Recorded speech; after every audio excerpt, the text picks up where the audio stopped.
என்னுடைய என்னுடைய உறவுகளுக்கு வணக்கம். அருமை சகோதரர் கே ராஜன் அவர்கள் ஒவ்வொரு விழாவிலையும் பேசுறது ஆரோக்கியமான விஷயமா இருக்கு. அதே மாதிரி இன்னைக்கு பேரரசு பேசியதும் முதல்ல ஆரோக்கியமா இருக்குன்னாரு, அப்புறம் ரொம்ப சந்தோஷமா இருக்குன்னு சொன்னாரு. எதுங்கிறது ரசிகர்களுக்கு தான் தெரியும். முதல்ல இந்த மலையாள பட உலகத்துக்கு எனக்கு என்ன சம்மந்தம்னா, திடீர்னு மலையாள படம் பெரிய பட கம்பல்னு ஃபோன் வந்துச்சு. 10 வருஷம் இருக்கு நினைக்கிறேன். பிரம்மச்சாரி அந்த படத்துல மோகன்லால் ஹீரோ. அந்த படத்துல நான் போய் நடிச்சேன். அப்பதான் ஏன் மலையாள சினிமா வந்து நல்லா இருக்கு, தமிழ் சினிமா இவ்வளவு மோசமா இருக்குங்கிறது அப்ப தெரிஞ்சுக்கிட்டேன். அந்த படத்துல ஹீரோயின் வந்து மீனா. அப்ப நான் அவ்வை சண்மி படத்துல நடிச்சேன். அவ்வை சண்மி படத்துல நடிக்கும்போது 7 பேர் அவங்க கூட வருவாங்க. எத்தனை பேர்? 7 பேர். ஆனா மலையாள படத்துல 2 பேர் தான் வந்தாங்க. இது மீனா 2 பேர் தான் வந்தாங்க. அதே மாதிரி ஒரே சாப்பாடுங்க. மோகன்லால் என்ன சாப்பிட்டாரோ அதே சாப்பாடு எல்லாருக்கும் பரிமாறப்பட்டது. அதே மாதிரி கேரவெல்லாம் கிடையாது. எல்லாரும் அவங்க என்ன அவங்களுக்கு என்ன வேணுமோ அந்த வசதிகள் செஞ்சு கொடுத்துருந்தாங்க. அதே மாதிரி இன்னைக்கு நிறைய பேருக்கு தெரியாது, பத்திரிகைக்காரங்களுக்கு சினிமாக்காரங்களும் தெரியணும். இன்றைக்கு மதுரை, திருநெல்வேலி, தூத்துக்குடி, நாகர்கோவில் பகுதிகளில் நடக்கிற தமிழ் படங்களில் பெப்சிக்காரங்களை கூப்பிடுறது இல்லை. மலையாள ஆர்டிஸ்ட், மலையாள டெக்னீஷியன்ஸ் தான் கூப்பிடுறாங்க. ஏன்னா இங்க விட இங்க சம்பளம் பாதிங்க. இந்த தலையாற்ற பாருங்க பேரரசு, அவர் தெரியும்.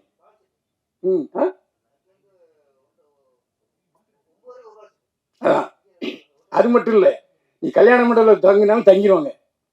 அப்படி அந்த இந்த துறை நம்ம வாழ வைக்குது. இந்த வாழ வைக்கிற துறையும் நம்ம வாழ வைக்கணுங்கிற எண்ணம் அவங்களுக்கு இருக்கு. அதை நீங்க முதல்ல புரிஞ்சுக்கணும்.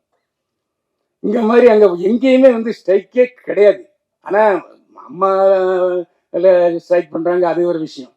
அதே மாதிரி மீட்டுன்னு ஒரு பிரச்சனை வந்துச்சு, அதை அப்படியே அமைக்கிட்டாங்க. பிரச்சனையே இல்லை. கோர்ட்டுல யாரும் சாட்சியில் வரமாட்டேன்ட்டாங்க, போலீஸுக்கு வரமாட்டேன்ட்டாங்க.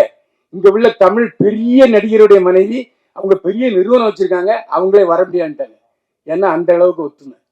இந்த மீட்டு பிரச்சனையால மலையாள படம் உலகம் ஒழிஞ்சிடக்கூடாதுங்கிறதுக்காக எல்லாரும் சிரத்தை எடுத்து ஒரே முகமா ஒற்றுமையா செயல்பட்டாங்க. சரி, இப்போ நம்ம தமிழ் படத்துக்கு வரும். தமிழ் படத்துல இன்னைக்கு ராஜன் சொல்றாரு, பேரரசு சொல்றாரு, ஏன் பெப்சி செல்வமணியே புலம்பிட்டாரு, 1000 கோடி நாங்க வந்து வரி கொடுக்குறோம், ஆனா எங்களுக்கு ஒன்றும் செய்யலைன்னா எப்படி? தட்டுங்கள் திறக்கப்படும், கேளுங்கள் கொடுக்கப்படும், அழுதாத்தான் பால் அம்மாவே கொடுப்பா. அந்த மாதிரி சூழ்நிலையில எப்படி புரட்சியாளர் எம்ஜிஆர் வருஷத்துக்கு 3 மாசம் தமிழ் படம் போடுன்னு சொன்னாரோ, அதே மாதிரி தமிழ் பெயர் வைத்தால் வரி விலக்கு, ஒன்னும் வரியே கிடையாது என்று டாக்டர் கலைஞர் சொன்னாரோ, அந்த மாதிரி இந்த அரசுன்னு சொல்றதுக்கு வாய்ப்பு இருக்கு. ஆனா நம்ம தட்டல, கேட்கல, அழல. இதெல்லாம் விஷயம்.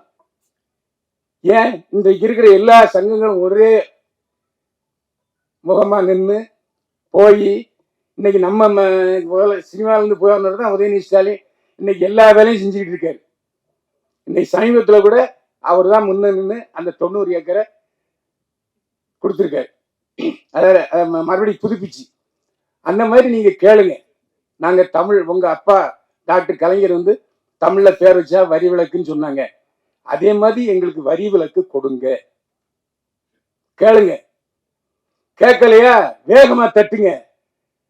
தட்டினா திறக்கலையா போராட்டம் நடத்துங்கய்யா, ஒரு ஊழல் நடத்துங்க தமிழ் சினிமா. ஏன் என்ன காரணம்னா, இன்றைக்கு என் கூட உள்ளவங்க எல்லாருமே என்ன உங்களுக்கு என்ன எல்லாம் கோடி கோடியா சம்பாதிக்கிறீங்க. எத்தனை பேர் கோடி கோடியா சம்பாதிக்கிறாங்க? ஒரு 8 பேர் இருக்குமா, இல்லை 10 பேர் இருக்குமா? மீதி இந்த தொழில் நம்பி இருக்கிற லட்சக்கணக்கான பேர், அவங்கள பத்தி யாருக்கும் தெரியாது. ஏன்னா இவங்க தான் வெளிநாட்டுக்காரில் பயணப்படுறாங்க. இந்த நடிகர்களுக்கு எவ்வளவு வெளிநாட்டுக்காரு நாம தான் போட்டுக்கிட்டு இருக்கோம். எதுக்கு சொல்றேன்னா, தயவு செய்து இந்த 1 வருஷம் தேர்தல் வருது, இந்த நேரத்தில் தட்டினாதான் திறக்கும். ஏன்னா பத்திரிகைக்காரங்கிற முறையில் நிறைய பேர் கொஞ்சம் பயந்துகிட்டு இருக்காங்க. சினிமா, தமிழ் மலையாள சினிமால பயங்கிறதே கிடையாது, எல்லாம் சேட்டாதான். இவரே மோகன்லாலே போய் எழுந்து அந்த சோறு வாங்குறாரு, கூட்டு வாங்குறாரு, மோர் வாங்குறாரு. நம்ம நம்ம ஹீரோஸ் யாருன்னா அப்படி பண்ணுவாங்களா? அண்ணே அது தப்புண்ணே. நம்ம இமேஜை காப்பாற்றணும். அந்த மாதிரி போலியாகவே நம்ம வாழ்ந்துட்டு இருக்கோம். தயவு செய்து இந்த ஒரு வருஷத்துல கேட்டா தான் அடுத்த 5 வருஷமாவது நீங்க வந்து வரி விலக்கு பெற முடியும். குறைஞ்சபட்சம் அந்த வரி விலக்கு கேளுங்க, வேற ஒண்ணும் வேண்டாம். அந்த வரி விலக்கு. நன்றி. அப்பவும் மலையாளத்தில் தான் கொடுக்குறது. எதுக்கு சொல்றேன்னு சொன்னா, இந்த ஒரு வருஷத்துல நீங்க கேட்டா தான் நமக்கு கிடைக்கும். அதுல எந்த வித சந்தேகமே இல்லை. அதை ஞாபகத்தில் வச்சுங்க. இன்றைக்கு விநியோக சங்க தலைவர் இருக்காரு, இந்த இயக்குனர் சங்கத்துல பொறுப்புல இருக்காரு பேரரசு. ஒற்றுமை ஒற்றுமை நீங்க பேசிக்கிட்டு இருக்கீங்க. ஒருத்தையா கூப்பிடுங்க. எப்படி போய் பெப்சி செல்மணி வாங்கினாரு? அவர் தானே போன முதல்வர் எடப்பாடி பழனிசாமிகிட்ட 5 கோடி ரூபா வாங்கினாரு. இப்போ அதே செல்மணி தானே போய் வாங்கியிருக்காரு ரினியூஷன். அந்த மாதிரி தயவு செய்து சிறிய படங்களுக்காகவாவது பெரியாரில் விட்டுருங்க. இன்றைக்கு நீங்க உங்களுக்கு தெரிஞ்சிட்டு இருக்கு, இன்னைக்கு தமிழ் சினிமா உலகம் வாழ வைத்துக் கொண்டிருப்பதே இந்த அரசு தான் சொல்றவங்க இருக்காங்க. நான் மறுக்கலை. இன்றைக்கு உலகநாயகன் கமலஹாசனே இறங்கி வந்து ரெட் ஜெயின் மூவிஸ் தான் என்னை வாழ வைத்துக் கொண்டிருக்கிறேன்னு ஓப்பனா சொல்றாரு. அப்போ அரசு கிட்ட கேளுங்க, இல்ல ரெட் ஜெயின்ட்டு சன் பிக்சர்ஸில் கேளுங்க.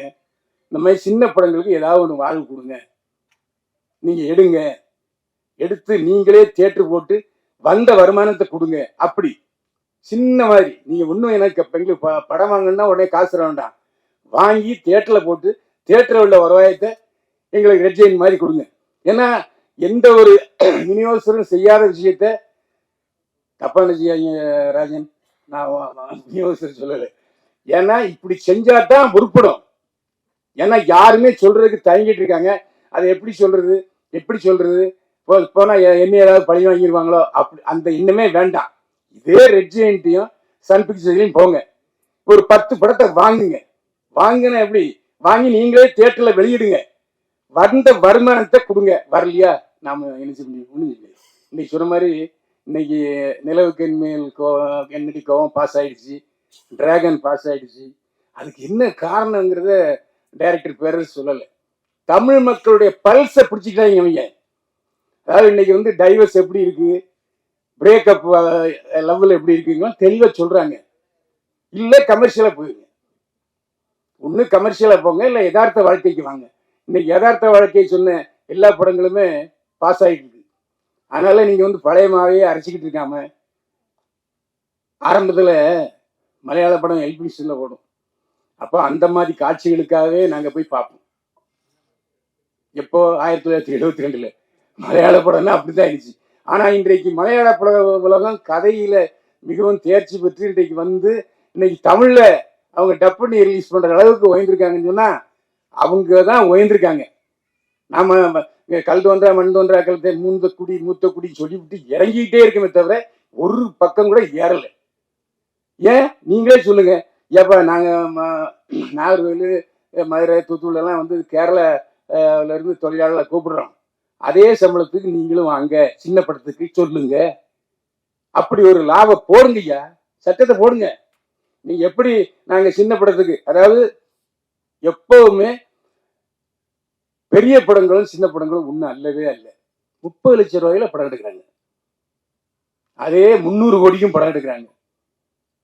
இந்த இல்லையா, ரெண்டும் ஒன்றும் இல்லை. அப்போ நீங்க அந்த மாதிரி, அதாவது எப்படி மார்க்கு குறைவா வாங்குற மாணவனுக்கு டியூஷன் பள்ளிக்கூடத்தில் ஏற்படுத்தியிருக்காங்களோ அதே மாதிரி நம்ம நலிந்து போனேன்னு சொல்ல வேண்டாம். சின்ன பட்ஜெட் படங்களுக்கு இந்த அரசாங்கமும் சன் பிக்சர்ஸும் ரெட் ஜெயின்ட்டும் என்ன செய்ய போறாங்க, உட்கார்ந்து பேசுங்க. பேசுனீங்கன்னா நிச்சயமா உங்களுக்கு வந்து நல்லது கிடைக்கும். ஏன்னா மறுபடியும் சொல்றேன், இன்னும் 1 வருஷம் தான் தேர்தலுக்கு இருக்கு. ஏன்னா உங்க வாய்ஸ் தான் மக்கள்கிட்ட சீக்கிரமா போய் சென்றடையும். எங்களுக்கு திமுக அரசு எல்லாம் செய்திருக்கிறேன்னு சொன்னா எல்லாம் ஓட்ட போட்டுருவான். ஆனா ஒண்ணுமே செய்யலாம், ஒண்ணும் கிடைக்கும். இதை புரிஞ்சுங்க. இதுக்கு மேல டீட்டெயிலா நான் பேச விரும்பல. ஏன்னா நான் பேசி இப்போ ராஜனும் பேரரசும் பேசி என்ன எல்லாரும் ஒன்றுபடுங்கள். அதான் இன்றைக்கு பாருங்க, ரேஷியோ கூட எனக்கு உடன்பாடு இல்லை. அந்த வீடு சதவீதம் பார்த்தீங்கன்னா பெப்சிக்கு ஒரு சதவீதம், நடிகர்களுக்கு ஒரு சதவீதம், சின்னத்திரை கலைஞர்களுக்கு கூட ஒரு சதவீதம் இருக்கு. இயக்குனர் சங்கத்துக்கு இருக்கா? இந்த கேள்வி ஏன் நீங்க கேட்கல டைரக்டர் பேரரசு? உங்க இயக்கத்துல இயக்குனர் சங்கத்துக்கு தனி, இப்போ சின்னத்திரை சங்கம் கூட தனியா வச்சிருக்காங்க, நடிகர் சங்கம் தனியா வச்சிருக்காங்க. அவங்களுக்கு ரேஷியோ பார்த்தீங்கன்னா இன்னைக்கு பெப்சில இருந்து உங்களுக்கு கொடுக்கப்படுறது குறைவா இருக்கும். அப்ப மரியாதை என்னங்கிறத நீங்களே புரிஞ்சுங்க. நான் வந்து சொல்லி தெரிய வேண்டியதில்லை. ஏன்னா இதெல்லாம் ஆராய்ந்து தினசரி பார்த்து பார்த்து பார்த்து தான் இதை நான் கடைசி கட்டமா நான் பேசுறேன். தயவு செய்து அரசாங்கத்திடம் நல்லுறவை வளர்த்து கொண்டு இந்த விஷயங்களை பேசுங்க. ஒன்று, சின்ன படங்களுக்கு உங்களுடைய நிறுவனங்கள் எப்படி எங்களுக்கு ஷேர் பண்ணி கொடுக்குது அது ஒன்று கேளுங்க. வரி விலக்கு, சின்ன படங்களுக்கு முழு வரி விலக்கு இல்லை வேண்டாயா, எல்லாம் உங்க அப்பா சொன்ன மாதிரி, டாக்டர் கலைஞர் சொன்ன மாதிரி நாங்கள் தமிழ்லே பேர் வைக்கிறோம், எங்களுக்கு முழு வரி விலக்கு. உங்க அப்பா செஞ்சதை கொடுங்க. உங்க அப்பா கொடுத்த நிலத்தை போய் எங்களுக்கு திருப்பி போய் கொடுத்துருக்கீங்க, நன்றி, பாராட்டுகள். அதே மாதிரி உங்க அப்பா கொடுத்த அந்த தமிழ் படங்களுக்கு தமிழ் பேரில் வைத்தால் வரி விலக்கு சொன்னார்ல, அதை கொடுங்கன்னு ஒரே வார்த்தை கேட்டா போதுங்க. மாத்தேன்னு சொல்ல போறாரு? அவங்க அப்பா செஞ்சது தானே, யாரும் எதுக்கவா போறாங்க? இன்னும் சொல்ல போனா எல்லா கட்சிகளும் அந்த செயலுக்கு ஆதரவு கொடுக்கும். அப்படிப்பட்ட சூழ்நிலையில நீங்க அதை செஞ்சீங்கன்னா தான் இன்னைக்கு சின்ன படங்கள் உருப்படும். இல்லாட்டி பேசிக்கிட்டே இருந்து இந்த மைக் கூட போயிட்டே இருக்கும், 4 பேர் போடுவாங்க, போட மாட்டாங்க. அதனால நான் இந்த சூழ்நிலை நான் சொல்றது என்னன்னா, அவங்க மலையாளத்தில் உள்ளவங்க எவ்வளவு சிறப்பா இன்னைக்கு படம் எடுத்து இன்னைக்கு தமிழ்ல மொழி மாற்றம் செய்ய கொண்டு வருகிறார்கள். ஆனா நாம இன்னைக்கு பெரிய படத்தை கூட இந்த நேரடியாக தான் ரிலீஸ் பண்றோமே தவிர மொழி மாற்றம் செய்து ரிலீஸ் பண்ணல. அதனால தயவு செய்து இந்த கோரிக்கையை முன்னெடுத்து ராஜனும் பேரரசும் கொண்டு போய் அவங்கவுங்க சங்கத்துல யூனியன்ல சேர்த்து ஒரு ஒற்றுமையாக, அதைத்தான் திரும்ப திரும்ப சொல்றேன். இதுல வந்து ஒருத்தர் கிளாச்சிக்கிட்டு போறது, ஒருத்தர் கோச்சிட்டு போறது, அவர் அரசியல் பண்றது, இவர் அரசியல் பண்றது, அதெல்லாம் வேண்டாம். இன்னைக்கு பேரரசு கூட பாரதிய ஜனதா கட்சியை சேர்ந்தவராக இருக்கலாம், அதை மறந்துடுங்க அண்ணா. அப்போ நீங்க இல்லையா? அதே சொல்லுங்க. அதாவது நான் என்ன சொல்றேன், ஆமா நான் பாரதிய ஜனதா கட்சியை சேர்ந்தவன் சொல்லுங்க. நான் அதை வந்து தப்புன்னு சொல்லலை. ஆனா சினிமால வேண்டாம். அந்த மாதிரி எல்லாரும் ஒற்றுமையா இருந்து நிச்சயமா நடக்குங்கிற நம்பிக்கை எனக்கு இருக்கு. யாராவது ஒருத்தர் மணி கட்டணும், மணி கட்டிட்டேன். மீண்டும் சந்திப்போம். வாழ்க வளமுடன்.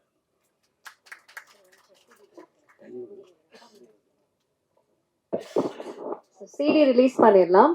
ஏற்கனவே சொல்லிட்டேன், மறுபடியும் அருமை சக்தி சரணன் சொல்ல சொன்னாரு. இதுல வந்து பேரரசனையும் ராஜனையும் நான் என்னுடைய இதயத்திலிருந்து நான் பாராட்டு தெரிவித்துக் கொள்கிறேன். ஏன்னா ஒவ்வொரு விழாவிலையும் இதை தவறாம பேசுறாங்க. சின்ன பட்ஜெட் படங்களுக்கு ஆதரவு கொடுங்கள், ஆதரவு கொடுங்கள். இன்னும் சொல்ல போனா கொஞ்சம் வீரியமாகவும் சில நேரம் ராஜன் பேசிடுவாரு. அதுல எனக்கு ஆட்சேபனையே இல்லை. இந்த போராட்டம் தொடரும்.